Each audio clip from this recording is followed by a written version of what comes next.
Hey y'all, Michelle Raza here with the Finding Yourself Book Club.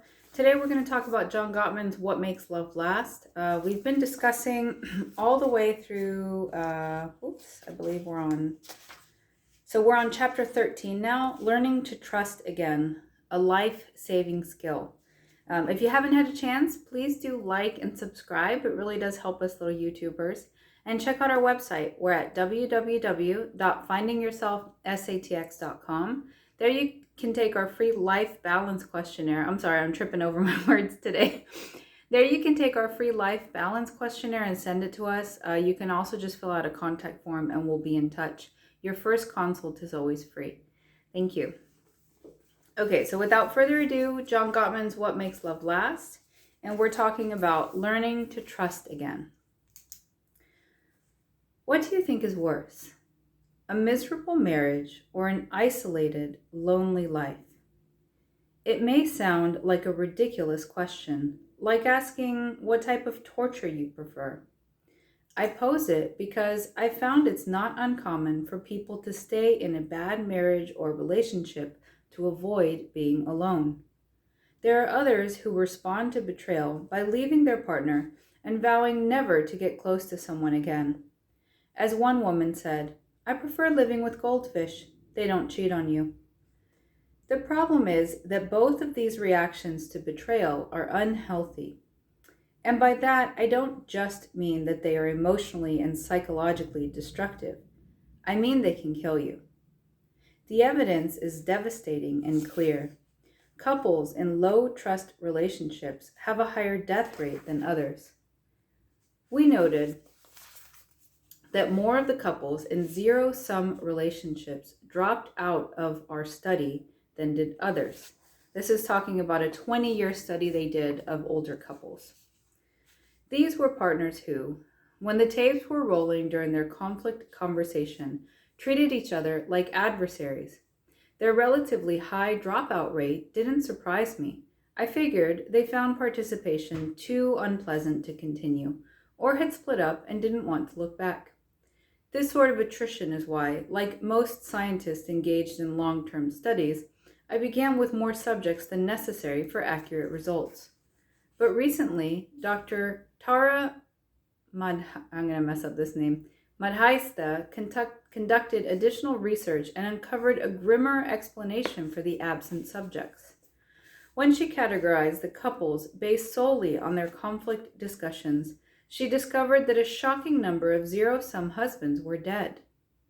Over the 20 years, their mortality rate was 58%, compared with 23% for men in cooperative marriages.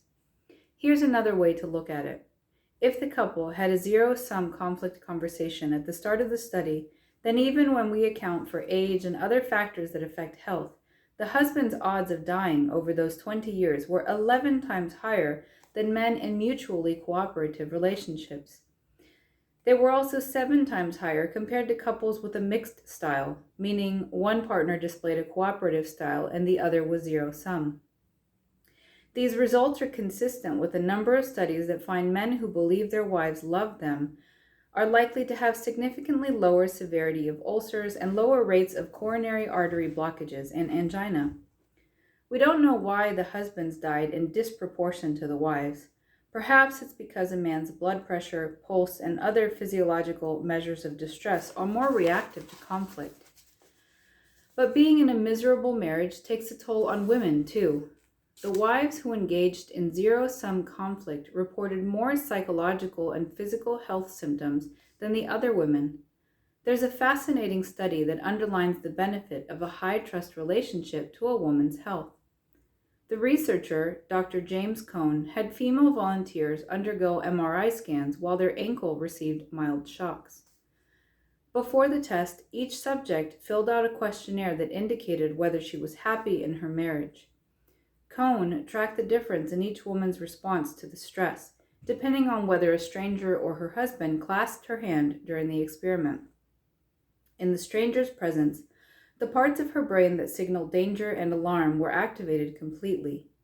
But if the wife had described her marriage as high trust, the fear response shut off almost entirely when her husband held her hand. Women who felt insecure in their marriages saw much more activity in these brain centers than did the happy ones. Cohn found the same results among gay men and women who said they felt married to their partner. How did the husband's presence bring down his wife's fear response? A growing body of research suggests that a high trust relationship stimulates a woman's production of oxytocin, often called the cuddle hormone because it is associated with couple bonding, maternal attachment, and has a calming effect on our physiology. The hormone, therefore, guards against stress reactions that compromise health. The role of oxytocin and vasopressin, its male counterpart, is just further evidence of how our relationships influence our physiology and vice versa. Cohn theorizes that partners benefit each other by co-regulating their physiologies. Simply put, they calm each other when they are unable to soothe themselves. We know from our studies of couple conflict that once flooding kicks in, it is very hard for our own brain to deactivate the fear response. But high trust partners do this for each other all of the time. In their book, A General Theory of Love, Doctors Thomas Lewis, Fari Amini, and Richard Lannon describe this in the context of the parent-child relationship. They write that the two simultaneously transmit information to each other that can alter hormone levels, cardiovascular function, sleep rhythms, immune function, and more. In my study of 100 diverse couples, I found that when the wife's trust metric was high, even if the husband's was not, both partners had lower baseline blood velocities. This is good news because low blood velocity is a check against developing high blood pressure. We can't say yet whether the wife's high trust level caused this mutual lower blood velocity, but there was an association between the two. It's interesting that the husband's trust level was less of a factor in blood velocity.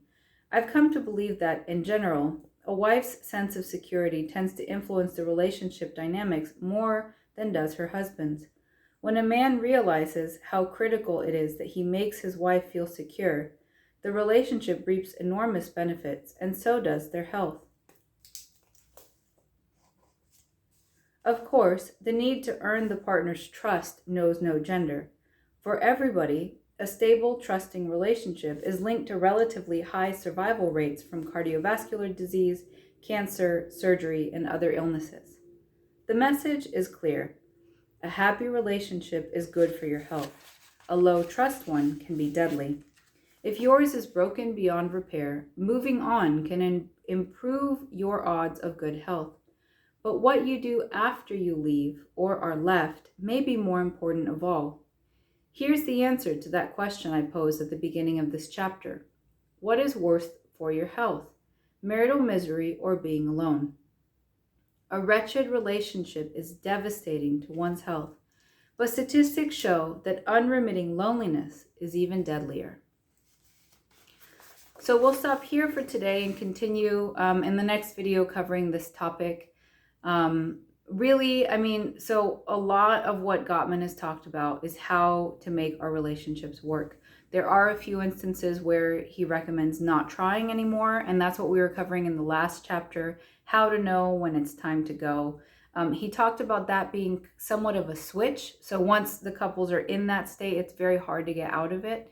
But ultimately, what he's going to talk about in the next section of the chapter, and we'll go into it in detail, when it is time to go and you break up, and breakups happen, right? There are a few people that I've met that are married to like the first person that they ever dated, but I don't think it's the norm, and so breakups happen, right? And so ultimately what he counsels against is that scary, when you become so scarred by your former relationships that you never really date again, and you're lonely, and that loneliness has a lot of negative health effects. So if that is you, I hope it's not, but if that is you, it really will help if you volunteer in your community, and find engagement with people that way. You also need to have a best friend that, a best friend that you can talk to. It doesn't have to be a romantic partner, but someone that you can talk to about your day, that really is super important.